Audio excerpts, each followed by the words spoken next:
In the Bible, God deals with human beings based on a covenant, and it started in Genesis chapter 6. In Genesis chapter 6 was the flood. And when the flood came along, after the flood happened, in Genesis 9, if you have your Bible, in Genesis 9, verse 11 to 17, God says, God says this to Noah, I will establish my covenant with you. What's the covenant God's going to tell Noah? Neither shall any flesh be cut up any more by the waters of a flood, neither shall there be any more a flood to destroy the earth.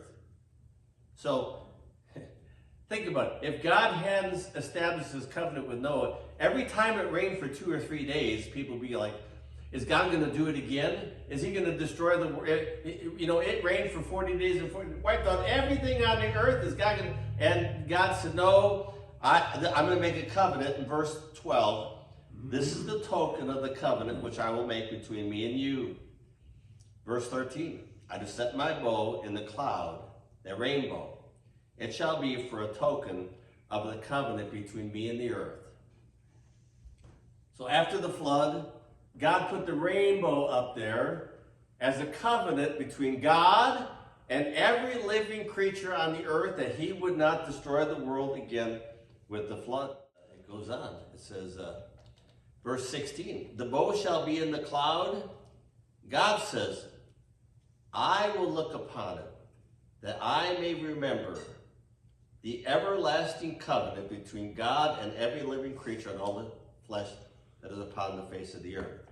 And so here's, you open up the Bible, Genesis chapter 3, human sin, 4 and 5, Cain and Seth, and then chapter 6, the flood. We've just started in the Bible, and God says, I have a covenant with all of humanity.